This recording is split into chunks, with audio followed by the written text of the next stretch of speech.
Assalamualaikum warahmatullahi wabarakatuh. Alhamdulillah Rabbil Alamin. Wabihi nasta'inu ala umurid dunya waddin. Ashhadu an la ilaha illallah wahdahu la syarikalah. Wa ashhadu anna Muhammadan wa rasuluh. Allahumma salli wa sallim ala nabiyyina Muhammad wa ala alihi wa sahbihi wa man walah, amma ba'd. Para jamaah yang dirahmati Allah, alhamdulillah pada pagi hari ini kita bisa bertemu lagi, dan kita selalu berharap mudah-mudahan pertemuan kita pada hari ini benar-benar menjadi pertemuan yang mendapatkan ridho dari Allah Subhanahu wa taala. Amin. Para jamaah yang dirahmati Allah, kita ini di dunia selalu dituntut untuk bekerja dengan cara yang terbaik dalam hal apapun. Ketika kita berinteraksi dengan Allah, beribadahlah dengan cara yang terbaik sehingga kita mendapatkan pahala yang optimal dari Allah Subhanahu wa taala. Artinya sesuatu yang kita kerjakan itu akan memperoleh sesuatu yang terbaik dari Allah. Saya masih ingat betul terhadap nasihat guru saya. Jangan bermain-main di dalam beribadah. Kamu harus beribadah dengan sungguh-sungguh, beribadah dengan cara yang terbaik, dan lakukan dengan sekhusyuk-khusyuknya. Artinya dalam bahasa yang sederhana, jangan pernah kita beribadah itu asal-asalan. Lakukan dengan cara yang terbaik sehingga kamu mendapatkan hasil yang optimal. Dan hasil yang optimal itu hanya akan Anda peroleh dengan proses yang optimal, dengan menggunakan sumber daya yang betul-betul terbaik. Sumber daya yang terbaik kita gunakan. Semua orang itu punya potensi yang terbaik dan punya sesuatu yang bisa kita gunakan sebagai sarana yang harus kita gunakan dengan cara yang terbaik. Saya masih ingat betul itu. Rasulullah itu pernah mengingatkan pada seorang yang bekerja di kebun untuk bisa mengerjakan sesuatu dengan prinsip itqan. Artinya ada kesungguhan di dalam bekerja dan mengerjakan sesuatu dengan cara yang terbaik sehingga mendapatkan hasil yang terbaik. Itu semangat itqan. Dan inilah yang juga harus kita lakukan di dalam bermuamalah. Ketika kita berinteraksi dengan apapun dan siapapun, dimanapun dan kapanpun, kita harus berinteraksi dengan cara yang terbaik. Berinteraksi dengan diri kita sendiri, berinteraksi dengan keluarga kita, dengan ibu bapak kita, dengan anak-anak kita, dengan sahabat-sahabat kita, dengan tetangga kita, dengan siapapun kita berinteraksi, termasuk dengan makhluk Allah selain manusia. Lakukan dengan cara yang terbaik sehingga kita akan memperoleh sesuatu yang terbaik, dan bahkan orang yang berinteraksi dengan kita pun akan memperoleh sesuatu yang terbaik dari apa yang kita lakukan. Saya masih ingat juga itu ketika saya berjumpa dengan seorang penjual bakmi yang selalu melayani dengan pelayanan yang terbaik, dan tidak pernah dia tidak tersenyum ketika melayani pelanggan. Dia selalu menyapa dengan senyumnya. Assalamualaikum, waalaikumsalam. Itu pada orang Islam. Pada orang yang non muslim dia mengucapkan selamat malam Pak, apa yang bisa saya bantu? Mau mengersaki menopo ini pada bahasa Jawa. Ya, menginginkan apa? Ketika dia minta nasi goreng tanpa cabai, jangan terlalu asin, kecapnya juga sedikit. Oh ya, terima kasih. Dicatat. Nasi goreng tanpa cabai, jangan terlalu asin, kecap sedikit, catat gitu. Kemudian dari catatan itu dia melakukan tindakan yang terbaik. Apakah pelanggannya cuma satu? Banyak, dan semua dilayani dengan baik, cepat, dan tidak main-main ya. Semua pelanggan dilayani dengan cara yang sama sehingga pelanggan itu mendapatkan kepuasan dari pelayanannya. Akhirnya apa? Pelanggan peduli, care terhadap dirinya dan warung yang dimilikinya, sehingga warung itu begitu laris. Kalau kita bandingkan dari segi kualitas bakminya itu ya sebenarnya biasa-biasa saja, sama dengan yang lain. Cuma ada kelebihan di situ, pelayanan, servisnya luar biasa. Para pelanggan itu merasa dihargai, merasa dihormati, merasa dibuat nyaman di situ. Tempatnya bersih, indah, dan tertib betul, terasa itu estetik sekali. Cara menata kursi dan mejanya, cara menata hidangannya, kemudian kebersihannya ketika dia itu memasak dan mencuci piring, mencuci gelas, luar biasa. Dan pegawai-pegawainya itu punya sikap yang sama. Dan itulah yang kemudian saya coba untuk saya pelajari. Ternyata orang bekerja itu harus tuntas, tas itu yang disebut kerja dengan prinsip ihsan dan itqan. Nah, para jamaah yang dirahmati Allah, pagi ini saya ingin mengajak berbincang-bincang bersama tentang bagaimana kita membangun sikap ihsan dan itqan itu. Ya, kita jangan berhenti pada apa, tetapi berhenti pada kenapa kita harus bersikap ihsan dan itqan, lalu bagaimana kita bersikap ihsan dan itqan itu dimanapun dan kapanpun kita berada. Siapa kita, siapa mereka, dan apa yang kita kerjakan. Ayo kita bangun semangat ihsan dan itqan itu. Nah, para jamaah yang dirahmati Allah, ihsan dan itqan itu adalah dua istilah yang terdapat di dalam Al-Quran maupun As-Sunnah, yang berkaitan dengan sikap dan perilaku kita. Namanya kalau kita itu seorang muslim, ayo kita optimalkan amal perbuatan kita dengan bangunan iman yang telah ada di dalam diri kita. Hanya orang yang beriman dan mau melakukan tindakan dengan sikap ihsan dan itqan yang akan mendapatkan sesuatu yang baik. Dan kita harus melakukannya dalam hidup ini, di dalam kehidupan ini. Kalau kita mengatakan kita harus bersikap ihsan, berarti ada optimasi di dalam kebaikan. Kita harus bersikap maksimalis, karena optimasi peran itu harus kita lakukan. Artinya kebaikan apapun yang kita lakukan sebagai seorang muslim harus selalu optimal di dalam menyiapkan dan melaksanakannya agar hasilnya bisa kita dapat secara optimal pula. Allah berfirman misalnya di dalam surat Al-Mulk ayat 2. Di dalam ayat itu Allah berfirman, A'udzubillahi minasyaitonirrajim. Alladzi khalaqal mauta wal hayata liyabluwakum ayyukum ahsanu amala wa huwal azizul ghafur. Dialah yang menjadikan mati dan hidup, supaya dia menguji kamu siapa di antaramu yang lebih baik amalnya. Artinya optimal, dan dia maha perkasa lagi maha pengampun. Nah, di sini Allah menyatakan Allah selalu akan menguji diri kita, dan siapa yang disebut orang yang teruji itu terkait dengan optimasi dalam setiap tindakan yang kita lakukan. Jadi kita ini untuk berproses dengan proses yang optimal sehingga menghasilkan sesuatu yang optimal. Dan bahkan cerita teman saya, jangan berhenti pada output, tapi harus melanjutkan pada outcome. Artinya apa? Dalam jangka panjang, apa yang kita lakukan itu punya nilai. Dalam bahasa Islam disebut ada berkahnya, ada nilai tambahnya yang pada saatnya kita tahu betul bahwa apa yang kita lakukan itu adalah sesuatu yang bermanfaat.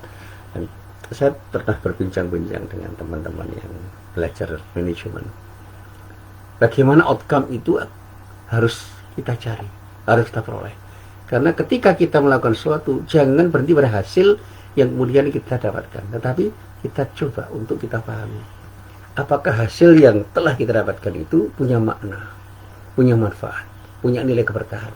Kalau belum, ayo lakukan sesuatu yang terbaik setelah kita berhasil melakukan sesuatu. Saya pernah ditanya, setelah Anda dapat ijazah, apa yang Anda lakukan? Setelah Anda menjadi sarjana, apa yang Anda lakukan? Saya katakan, banyak hal yang saya lakukan. Dan kemudian saya mengerti bahwa ternyata ijazah dan gelar sarjana saya itu hanya punya makna ketika saya melakukan tindakan yang terbaik selanjutnya dengan status kesarjanaan saya. Kita sebagai laki-laki, kita sebagai perempuan, ya itu status. Tapi peran apa yang bisa kita mainkan sebagai seorang laki-laki dan perempuan ketika kita berinteraksi di masyarakat, di tengah-tengah kehidupan? Saya selalu bergurau dengan teman-teman saya di kantor itu. Kita ini punya status suami. Apa yang sudah kita lakukan sebagai suami pada istri kita? Kita adalah seorang bapak. Apa yang sudah kita lakukan pada anak kita? Apakah kita sudah melakukan tindakan yang terbaik untuk anak-anak kita? Kalau belum, katakan pada diri kita, saatnya kini harus kita lakukan tindakan terbaik untuk anak-anak kita. Berat, iya. Tidak mudah, karena kita harus berhadapan dengan orang yang dinamikanya berbeda dengan dinamika kita, dan kita tidak bisa mengubah orang itu seperti ketika kita mengubah benda mati. Seorang tukang kayu bisa membuat meja, kursi sesuai dengan keinginannya, karena apa? Kayu itu diam. Tetapi bagaimana kita mengubah orang yang selalu bergerak? Tidak mudah. Mengubah cara berpikir orang aja itu satu waktu.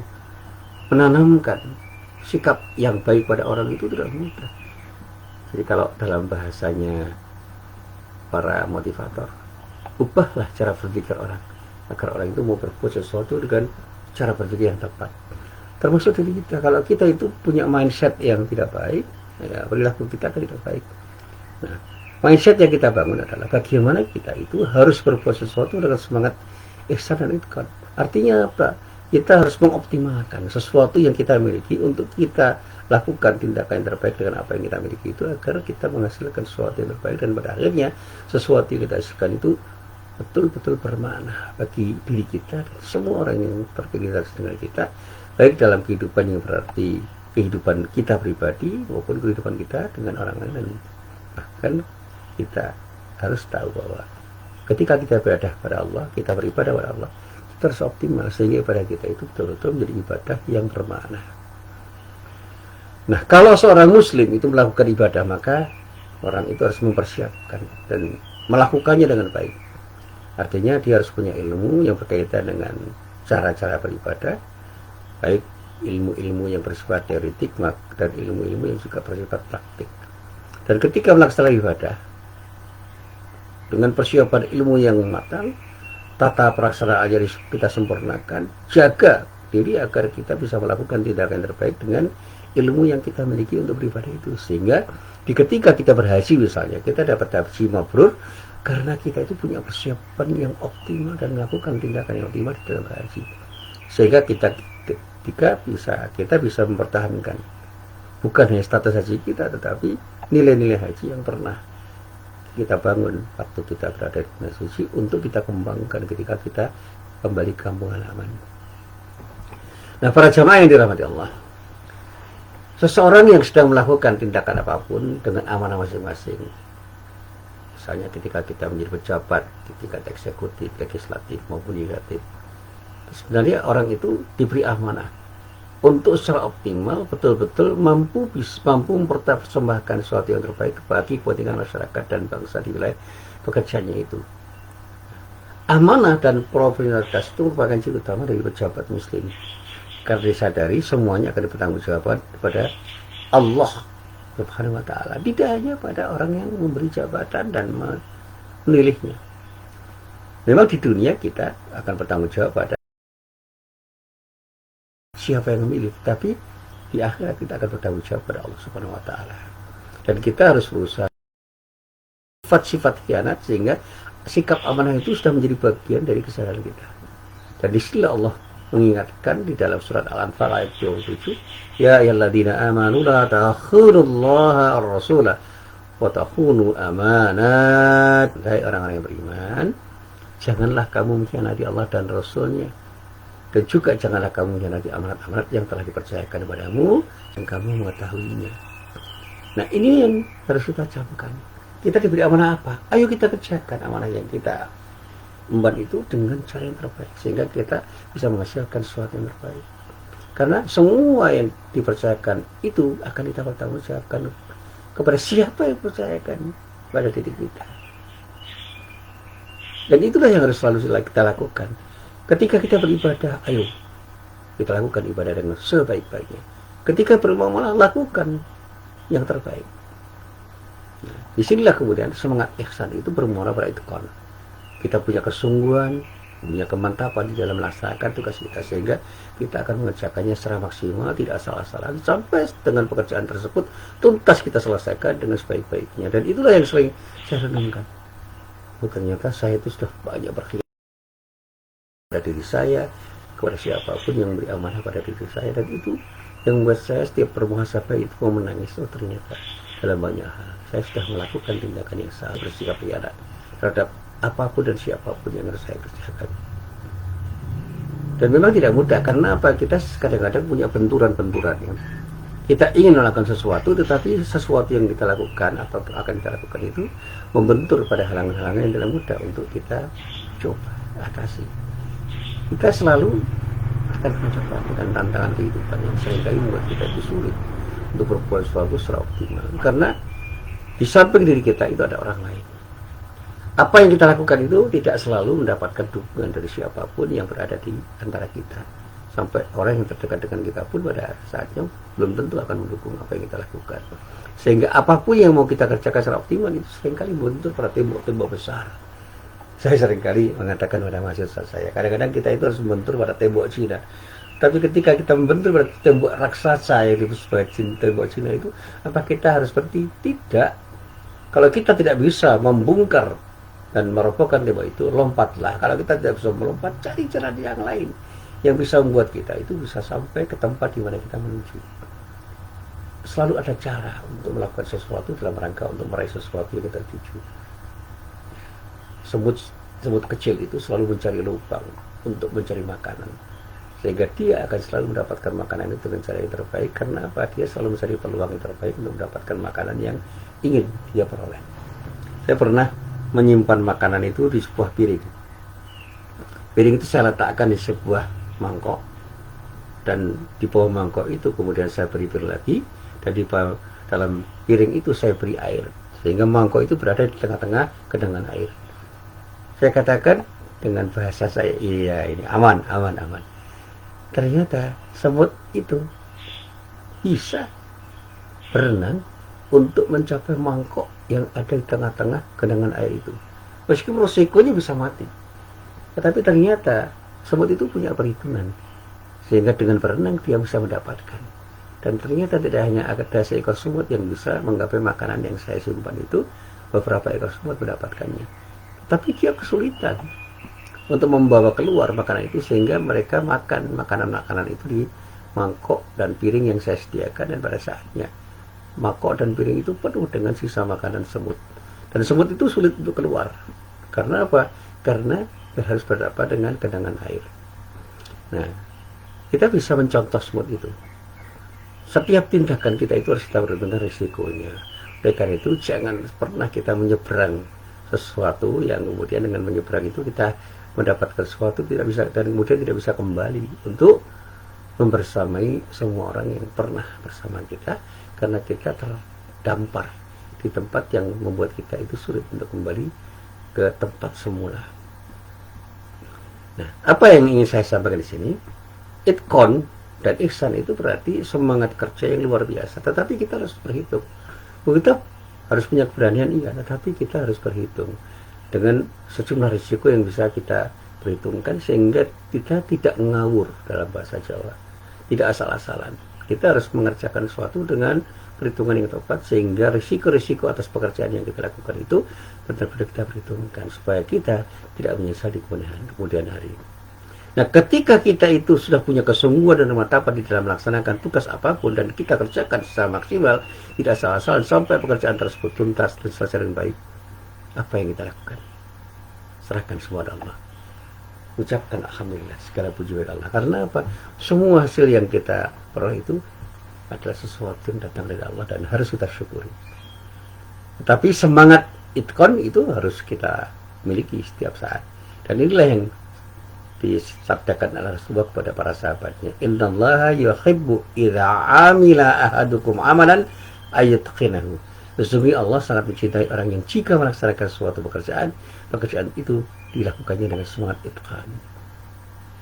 Artinya ada kesungguhan, tidak asal-asalan untuk mengerjakan, sehingga orang itu punya sikap yang tepat terhadap pekerjaan yang dilakukan. Dia punya semangat untuk bekerja keras, bekerja cerdas, bekerja tuntas, dan bekerja ikhlas dalam mengerjakan sesuatu yang dia kerjakan.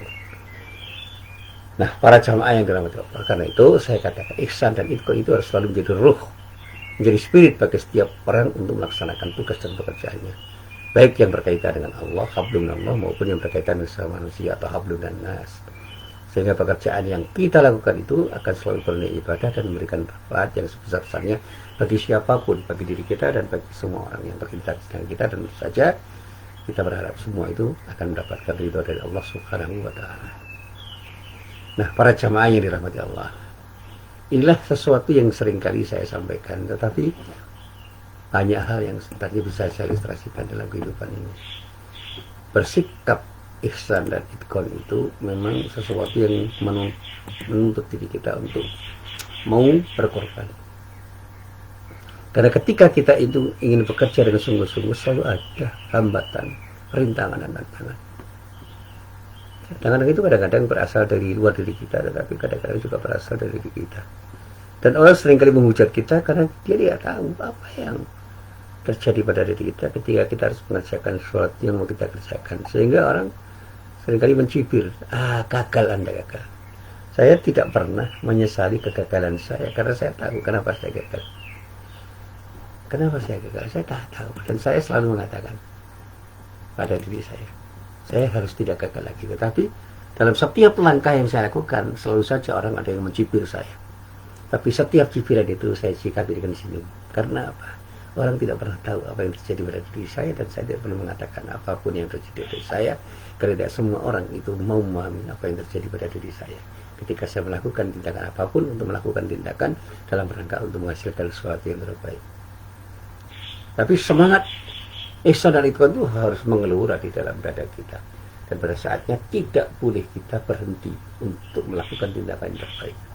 Berhenti berarti mati, ini kata Iqbal. Dan gerak itu adalah intisari kehidupan. Artinya apa? Tanpa gerak kita tidak hidup. Maka dalam bahasa yang sederhana saya katakan, ayo berpikirlah secara optimal dan langkahkan kaki kita secara optimal agar kita menghasilkan sesuatu yang terbaik di dalam hidup kita. Dan sikap ihsan dan itqan itu harus menjadi bagian dari apa yang kita yakini akan menumbuhkan sesuatu yang terbaik pada diri kita dan akan melahirkan sesuatu yang bermanfaat bagi diri kita dan semua orang yang berinteraksi dengan kita. Dan tentu saja dengan sikap ihsan dan itqan itu benar-benar kita bisa betul-betul berharap, benar-benar berharap akan mendapatkan ridha Allah, karena apapun yang kita lakukan itu semuanya kita lakukan hanya dalam rangka untuk mendapatkan ridha dari Allah Subhanahu wa Ta'ala. Inilah apa yang selalu saya sampaikan. Sekali-kali saya ingin mengatakan bahwa ridho itu adalah sesuatu yang harus kita cari. Dan bagaimana saya menjelaskan tentang konsep ridho, saya sudah berkali-kali mengatakan ridho kita kepada Allah itu adalah ridho terhadap takdir Allah dan ridho terhadap syariat Allah. Lakukan semuanya dengan syariat Allah, dan apapun hasilnya serahkan semuanya kepada Allah. Jangan pernah kita menyesali apa yang sudah terjadi, sedang terjadi, dan akan terjadi, karena semua itu adalah bagian dari takdir Allah. Yang terpenting, kita jangan pernah berhenti untuk berproses, untuk bisa mendapatkan takdir yang terbaik dari Allah Subhanahu wa Ta'ala. Dan proses itu harus kita akhirkan dengan tindakan-tindakan yang selaras dengan prinsip syariat Allah, sehingga Allah ridho terhadap apa yang kita lakukan. Dan sekali lagi, kita harus ridho terhadap apa yang kita miliki itu, karena apa yang kita miliki adalah pemberian dari Allah, dan Allah selalu memberi yang terbaik buat diri kita. Dan pemberian terbaik dari Allah itu kita syukuri untuk kita gunakan sebagai sarana mendapatkan sesuatu yang terbaik dari Allah. Dan kita harus berproses dengan kesabaran yang prima, sehingga kita tidak pernah berputus asa ketika berproses, dan pada akhirnya insya Allah dengan proses yang terbaik akan menghasilkan hasil terbaik. Dan semua sekali lagi kita serahkan kepada Allah, karena di dalam hidup kita itu kita hanya perlu 3 hal: ikhtiar, doa, dan tawakal. Berikhtiarlah secara optimal dengan semangat itqan dan ihsan, dan pada saatnya berdoalah dengan satu keyakinan bahwa Allah akan beri yang terbaik pada diri kita. Hasilnya kita serahkan sepenuhnya kepada Allah, karena Allah yang paling tahu apa yang terbaik untuk kita dimanapun dan kapanpun kita berada. Inilah apa yang bisa saya sampaikan, dan selalu akan saya sampaikan di dalam pengajian-pengajian saya, sehingga saya selalu mengatakan pada siapapun, saya tidak pernah menghiraukan apakah orang mau mendengar pengajian saya atau tidak. Karena yang terpenting bagi saya sudah memberi sesuatu yang terbaik dari apa yang bisa saya berikan. Kalau apa yang terbaik yang saya berikan itu tidak direspon baik oleh orang, itu urusan mereka, bukan urusan saya. Dan semuanya saya serahkan oleh Allah. Mudah-mudahan saya selalu bisa bersikap ikhlas untuk berbuat sesuatu karena Allah. Dan mudah-mudahan saya bisa punya semangat ihsan dan itqan untuk melakukan sesuatu sehingga Allah benar-benar memberikan sesuatu yang baik untuk diri kita. Tapi ketika saya ditanya apakah saya sudah bersikap ikhlas, ihsan dan itqan, saya tidak bisa menjawab.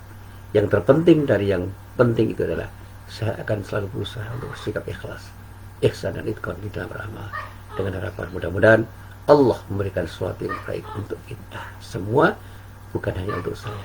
Karena saya ingin apa yang saya lakukan itu benar-benar membawa manfaat pada semua orang yang berinteraksi dengan diri saya. Sekali lagi, inilah apa yang bisa saya sampaikan. Mudah-mudahan bermanfaat. Billahi taufiq wal hidayah. Assalamualaikum warahmatullahi wabarakatuh.